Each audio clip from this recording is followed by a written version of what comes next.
السلام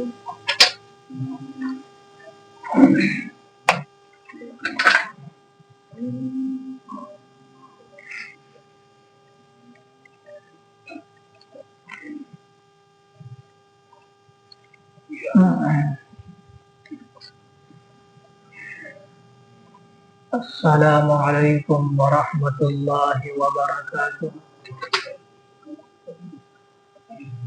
الحمدللہ وکفى وسلام علی عباده الذین اصطفى، اما بعد، قال اللہ عز وجل: یا ایھا الناس اعبدوا ربکم الذی خلقکم والذین من قبلکم لعلکم تتقون۔ وقال اللہ سبحانہ وتعالی: یا ایھا الذین آمنوا کتب علیکم الصیام کما کتب علی الذین من قبلکم لعلکم تتقون۔ صدق اللہ العظیم۔ قال رب اشرح لی صدری ویسر لی امری واحلل عقدۃ من لسانی یفقہوا قولی۔ صدق اللہ العظیم۔ میرے محترم بزرگوں، عزیزوں، اللہ تبارک و تعالی نے اس دنیا کو بنایا، اس دنیا کو سجایا اور اس کے اندر مختلف چیزوں کو پیدا فرمایا، اور اللہ تعالی نے اپنے قدرت کے مظاہر، اس کے مناظر کو دکھایا اور بنایا تاکہ لوگ اس کے اندر غور کریں۔ افلا ينظرون الى الابل كيف خلقت، کیا تم لوگ اونٹ کو نہیں دیکھتے اللہ تعالیٰ نے اس کی بناوٹ کو کس طرح سے بنایا؟ وَإِلَى الْجِبَالِ كَيْفَ نُصِبَتْ، کیا پہاڑوں کو نہیں دیکھتے کہ بھاری بھرکم پہاڑوں کو اللہ تعالیٰ نے نصب کر دیا؟ وَإِلَى الْأَرْضِ كَيْفَ سُطِحَتْ، کیا زمین کو نہیں دیکھتے کہ جس کو اللہ نے بچھا دیا، جس پر تم چلتے ہو اور اپنی ضروریات کو پورا کرتے ہو؟ تو اللہ تعالیٰ نے اس طرح بے شمار چیزوں کو نمونے کے طور پر کہ انسان اللہ تعالیٰ کی قدرت میں غور کرے، اس کی وحدانیت، اس کی فردانیت، اس کی سوادانیت پر غور کرے تاکہ انسان کا ایمان بڑھتا ہوا چلے جائے۔ انسان جس چیز کو دیکھے گا اس کے اندر اللہ تعالیٰ کی کاریگری نظر آئے گی۔ تبارک الذی بیدہ الملک وہو علی کل شیء قدیر الذی خلق الموت والحیاۃ لیبلوکم ایکم احسن عملا وهو العزیز الغفور الذي خلق 7 سماوات طباقا، اللہ تعالیٰ نے 7 آسمانوں کو پیدا کیا۔ ما ترى في خلق الرحمن من تفاوت، اور تم اللہ تعالیٰ کی کاریگری کے اندر کوئی عیب نہیں پاؤ گے، کوئی نقص نہیں پاؤ گے، کوئی تم کو کمی نظر نہیں آئے گی۔ فرجع البصر هل ترى من فطور، اور بار بار دیکھو، بار بار اللہ تعالیٰ کی قدرت کے بنائے ہوئے نمونوں پر غور کرو تو تم کو کوئی چیز نظر نہیں آئے گی۔ ثم ارجع البصر كرتين ينقلب اليك البصر خاسئا وهو حسير، تم بار بار دیکھو گے تو تمہاری نگاہ ابھوری ہوگی، اور تمہاری نگاہ اس طرح لوٹ کر آئے گی کہ تم اللہ تعالیٰ کی کاریگری کے اندر کوئی عیب نہیں لگا سکتے۔ تو اللہ تعالیٰ نے اس طرح سے دنیا کو بنایا، دنیا کو سجایا کہ انسان اللہ تعالیٰ کی وحدانیت پر غور کرے۔ ایک موقع پر حضرت مولانا عمر صاحب پالنپوری رحمۃ اللہ علیہ سے کسی ڈاکٹر نے سوال کیا کہ ہم اللہ تعالیٰ پر کس طرح ایمان لے کر آئیں، نہ تو ہم نے اس کو دیکھا ہے، نہ ہم نے اس کو اپنی نگاہوں سے دیکھا ہے، کس بنیاد پر اس پر ایمان لے کر آئیں؟ تو مولانا عمر صاحب پالنپوری رحمۃ اللہ علیہ نے فرمایا کہ بعض مرتبہ کوئی چیز ہوتی ہے اس کو دیکھ کر پتہ نہیں چلتا، بلکہ کسی علامات کو دیکھ کر معلوم چلتا ہے۔ جس طریقے سے اگر ایک انسان کسی جنگل و بیاباں کے اندر جائے، اس کو کوئی جھونپڑی نظر آئے، کوئی مکان نظر آئے، تو انسان یقین کر لیتا ہے کہ یہاں پر کوئی آیا ہوگا جس نے اس جھونپڑی کو بنایا ہوگا، حالانکہ اس نے جھونپڑی کو بنتا ہوا نہیں دیکھا، اور جھونپڑی کو کون نے بنایا اس کا بھی اس کو علم نہیں، لیکن اس نے یقین کر لیا۔ انسان کسی راستے سے گزرتا ہے، اگر وہاں اونٹ کی کوئی مینگری نظر آتی ہے تو انسان یقین کر لیتا ہے کہ یہاں پر سے کوئی اونٹ گزرا ہوگا، اور یہاں پر سے کوئی اونٹ گزرا ہوگا، تو اس کو یقین ہو جاتا ہے۔ اس طریقے سے انہوں نے فرمایا کہ ایک انسان ہے جو چلتا ہے پھرتا ہے، اپنی ضروریات کو پورا کرتا ہے، کھاتا ہے اور پیتا ہے، اچانک وہ کھانا پینا بند کر دیتا ہے، وہ میت ہو جاتا ہے، وہ لاش بن جاتا ہے، حالانکہ اس کے اندر روح تھی، نہ تم نے اس کے اندر روح کو جاتے ہوئے دیکھا نہ روح کو نکلتے ہوئے دیکھا، لیکن تم نے بغیر دیکھے یقین کر لیا کہ اس کے اندر روح موجود تھی۔ اس طرح بے شمار انہوں نے مثالیں دی کہ اس طریقے سے انسان جان سکتا ہے جب انسان خدا تعالی کی کاریگری میں غور کرے، سورج کے نکلنے کے نظام کو دیکھے، آسمان کو دیکھے، زمین و پہاڑوں کو دیکھے، ستاروں کو دیکھے، اور دنیا کے اندر جتنی بھی اللہ تعالیٰ نے اپنے قدرت کے مناظر و مظاہر کو بنایا ہے، ہر چیز کے اندر غور کرے تو اس کو معلوم چل جائے گا کہ یہ بنانے والی ذات کوئی انسان نہیں ہو سکتی، یہ وحدہ لا شریک ہے اور یہ خدا تعالیٰ کی ذات اعظم ہے۔ ایک موقع پر امام ابو حنیفہ رحمۃ اللہ علیہ سے کسی دہریے نے یہ کہا کہ آپ اللہ تعالیٰ کا ثبوت پیش کر کے دکھائیے، ہمیں تو نظر نہیں آتا، ہم تو اس پر ایمان لے کر نہیں آتے۔ تو اس موقع پر انہوں نے کوئی ٹائم وقت متعین کیا کہ اس وقت ہمارا آپ کا مناظرہ ہوگا، ہم خدا تعالیٰ کے وجود کے دلائل پیش کریں گے اور تم دہریے ہو، تم اپنے دلائل کو پیش کرنا۔ ایک وقت متعین کیا گیا امام ابو حنیفہ رحمۃ اللہ علیہ نے، اور اس موقع پر جو وقت متعین کیا گیا تھا تو دہریے لوگ، اس دہریے کے ساتھ جتنے سارے لوگ تھے وہ کہنے لگے دیکھو جو وقت متعین تھا وہ تو ہو چلا اور ابھی بھی امام صاحب آئے نہیں ہیں، گویا کہ انہوں نے اپنے حالت کو تسلیم کر لیا تو ہم یہ مان گئے کہ خدا تعالیٰ کو وجود نہیں۔ لیکن تھوڑی دیر کے بعد امام ابو حنیفہ رحمۃ اللہ علیہ آ گئے، انہوں نے کہا کہ آپ تو شاید ایسا معلوم ہوتا ہے کہ آپ نے اپنی حالت کو تسلیم کر لیا۔ کہا کہ نہیں، بات دراصل یہ تھی جب میں ندی کے کنارے پر گیا تو میں نے کسی کشتی والے کی تلاش کی کہ کوئی کشتی ہو میں اس پر بیٹھ جاؤں اور ندی پار کر کے تمہارے پاس آ جاؤں، لیکن کوئی کشتی نظر نہیں آئی۔ میں بہت دیر بیٹھا رہا، اچانک میں نے دیکھا ایک پیر کٹتا ہے، اس کے پٹلے بننا شروع ہوتے ہیں اور اس کے بعد ایک کشتی بن کر تیار ہو جاتی ہے۔ میں اس میں بیٹھا اور میں آپ کے پاس آیا تو لوگوں نے مذاق اڑایا کہ یہ کیسے ہو سکتا ہے کہ اچانک پیڑ کٹا، تختے اور پٹلے بنے اور کشتی بن کر تیار ہو گئی۔ تو پھر امام صاحب رحمۃ اللہ علیہ نے فرمایا تو پھر یہ آسمان و زمین کا نظام، یہ دھرتی کا نظام، یہ چاند و سورج کا نظام، یہ سارے کے سارے نظام کو اللہ تعالیٰ نے پیدا کیا ہے، یہ خود بخود تو نہیں ہو سکتے، یہ تو کسی خالق نے، کسی بنانے والے نے اس کو بنایا ہے۔ یا ایھا الناس اعبدوا ربکم الذی خلقکم والذین من قبلکم لعلکم تتقون۔ قرآن نے کہا کہ اے لوگوں اس رب کی عبادت کرو جس نے تم کو پیدا کیا اور تم سے پہلے والے لوگوں کو پیدا کیا۔ الذی جعل لکم الارض فراشا، اس زمین کو تمہارے لیے بچھونا بنا دیا، اور انزل من السماء ماء، اور آسمان سے پانی کو نازل کیا۔ یہ ساری کی ساری چیزیں خدا تعالیٰ نے تمہارے لیے بنائی ہیں۔ تو اصل بات یہ ہے کہ انسان اللہ تعالیٰ کی ذات عالی پر ایمان لے کر آئے، اللہ تعالیٰ کی وحدانیت کو بولے، اس کی فردانیت کو بولے، اس کے قدرت کے مناظر و مظاہر پر غور کرے تاکہ دن بدن انسان کا ایمان بڑھے، اور جو باطل فرقے ہیں، باطل طاقتیں ہیں جو مسلمانوں کو اسلام پر ایمان کمزور کرنے کی فکر میں لگی ہوئی ہیں، تو ان کی جو ارادے ہیں، عزائم ہیں، وہ ان کے عزائم بالکل خاتمے کے اندر مل جائے اور وہ لوگ ناکام و نامراد ہو جائیں۔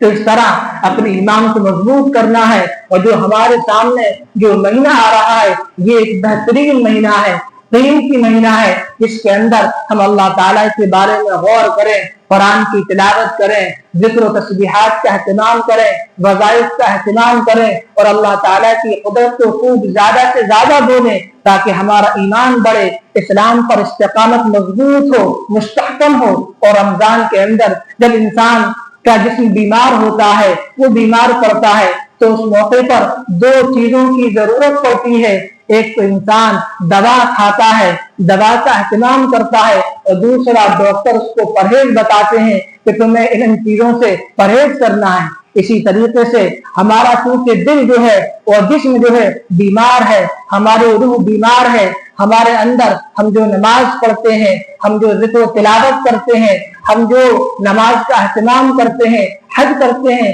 یہ ساری کی ساری چیزیں دوا ہیں، لیکن روزہ جو ہے وہ پرہیز ہے۔ ہم ان ساری چیزوں کو کریں، اور روزہ کچھ کام کرنے کا نہیں ہے کہ آپ کو یہ کرنا ہے وہ کرنا ہے فلاں کام کو انجام دینا ہے، بلکہ روزہ نام ہے، روزہ نام ہے، کچھ کرنے کا نام نہیں ہے، بلکہ کچھ چیزوں سے روکنے کا نام ہے۔ ہم ان چیزوں سے روکیں جو ہمارے اخلاق کو بگاڑ دیں، ہم ان چیزوں سے روکیں جو ہمارے معاشرے کو بگاڑ دے، ہماری زندگی کو بگاڑ دے، ہمارے دل کو بگاڑ دے۔ ہم ایسی چیزوں سے پرہیز کرنا ہے، اور رمضان کے مہینے کے اندر خاص کر موبائل سے بھی پرہیز کرنا ہے، اس لیے کہ اس نے ہمارا تعلق خالق سے توڑ دیا ہے اور مخلوق سے جوڑ دیا ہے۔ لہذا اس مہینے کے اندر ہمیں اپنے آپ کو اس اعتبار سے لگانا ہے اور فکر کرنا ہے کہ ہمارا تعلق اللہ تبارک و تعالیٰ سے زیادہ ہو جائے۔ اگر ہم موبائل کے اندر مصروف رہیں گے، اسی کو دیکھتے رہیں گے،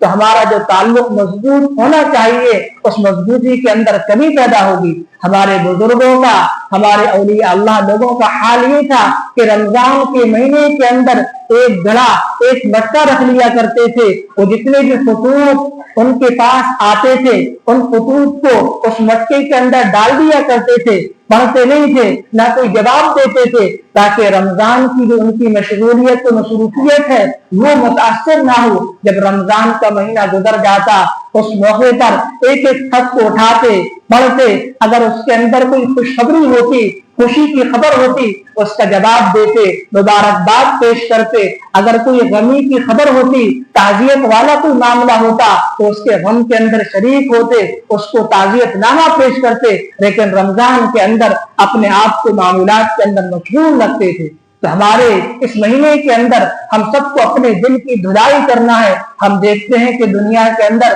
ہم کوئی بھی چیز لیتے ہیں، کوئی گاڑی لیتے ہیں، واشنگ مشین لیتے ہیں، 4 وہیل لیتے ہیں، کوئی بھی گھر کے اندر ہم کوئی سامان لیتے ہیں، تو دیکھا جاتا ہے کہ ایک وقت کے بعد اس کو سروس کی ضرورت پڑتی ہے، ایک وقت کے بعد وہ کام مانگنے لگتی ہے۔ اسی طریقے سے ہمارا دل بھی جو ہے کہ گندگیوں کے اندر رہ کر، برے ماحول کے اندر رہ کر، گناہ کر کے یہ سیاہ پڑ جاتا ہے، کالا پڑ جاتا ہے، اور ہمیں بھی اپنے دل کی اصلاح کرنے کی ضرورت ہوتی ہے، ہمیں بھی اپنے دل کی سروس کرنے کی ضرورت ہوتی ہے۔ تو یہ مبارک مہینہ، ماہ مبارک رمضان کا مہینہ، یہ بہت ہی قیمتی مہینہ ہے، جس کے اندر ہم اپنے دل کی اصلاح کر سکتے ہیں، اپنے آپ کو بنا سکتے ہیں، شیطانی طاقت سے، شیطانی اثرات سے اپنے دل کو محفوظ کر سکتے ہیں۔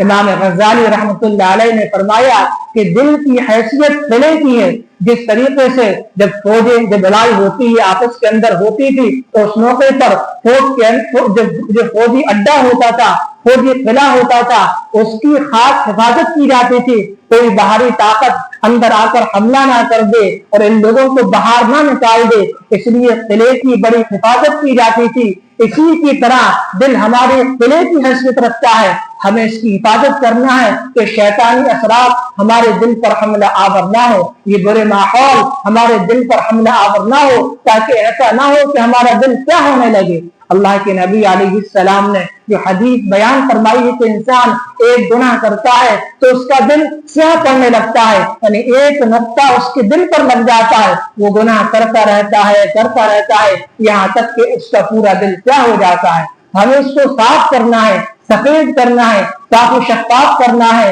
اللہ تعالیٰ کی معرفت سے اس کو بھرنا ہے، پر کرنا ہے۔ یہ اس ماہ مبارک کے اندر اسی چیز کی ضرورت ہے۔ اور قرآن شریعتوں کے اندر تو معاملہ تو یہ تھا کہ جب انسان روزہ رکھتا تھا، اگر وہ کسی سے بات کر لیتا تھا تو اس کا روزہ ٹوٹ جاتا تھا۔ انی نذرت للرحمن صوما فلن اکلم اليوم انسیا، کہ اگر کسی نے روزہ رکھ لیا اور اگر کسی سے بات کر لی، کلام کر لیا، تو اس کا روزہ ٹوٹ جاتا تھا۔ لیکن اللہ تعالیٰ نے اس امت پر یہ تخفیف کی ہے کہ بات کرنے سے اس کا روزہ نہیں ٹوٹتا، اس کا روزہ برقرار رہتا ہے۔ لہذا اس مہینے کے اندر ہمیں کم سے کم باتیں کرنا ہے، کم سے کم کھانا ہے، کم سے کم لوگوں سے میل جول رکھنا ہے، بلکہ زیادہ سے زیادہ اللہ تبارک و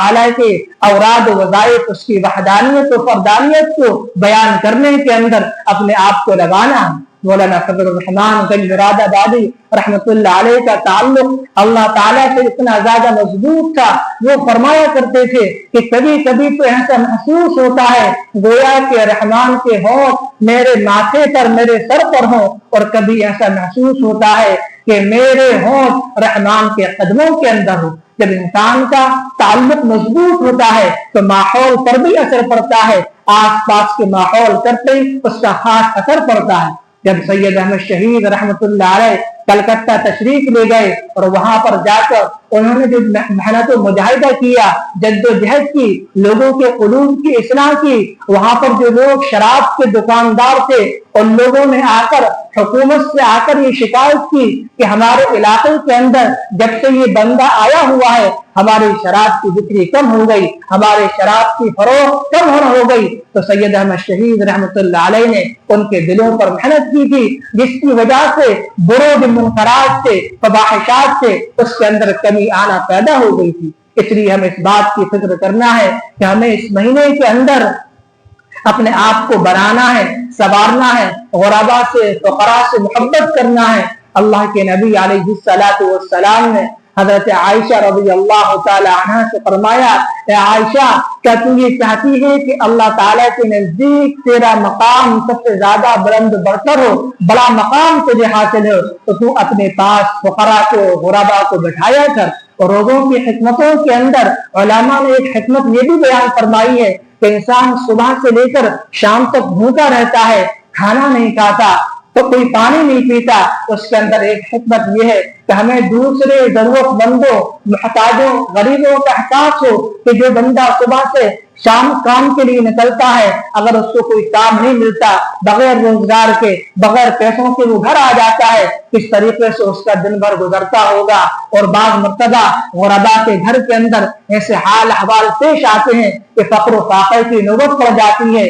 ایک دو دن تک چولہا نہیں جلتا، تو ہمیں اس کے اندر احساس ہو کہ ہمارے آس پڑوس کے اندر بسنے والے لوگ کہیں ایسے غریب تو نہیں ہے تو ان کے گھر کے اندر چولہا نہ جلتا ہو، کہیں ایسے غریب تو نہیں ہے تو ان کے پاس کوئی کھانے کے لیے انتظام نہ ہو۔ رمضان کے مبارک مہینے کے اندر ہمارے یہاں تو اچھے اچھے پکوان پکے اور ان کے پاس کوئی کھانے کے لیے، افطار کرنے کے لیے کوئی سامان نہ ہو۔ ہمیں روزہ یہ سکھاتا ہے، اور قرآن نے یہ بیان فرمایا کہ کوئی نئی چیز نہیں ہے کہ روزہ، یا ایھا الذین آمنوا کتب علیکم الصیام کما کتب علی الذین من قبلکم لعلکم تتقون، کہا کہ یہ روزہ تم لوگوں پر فرض کیا گیا ہے جس طریقے سے تم سے پہلے والی جو امتیں تھیں ان پر فرض کیا گیا تھا، اسی طریقے سے یہ روزہ تم پر فرض کیا گیا ہے۔ لہذا اس ماہ کے اندر اگر کوئی 4 گناہ کرنے والا ہے تو وہ ان گناہوں سے توبہ کر لے، ورنہ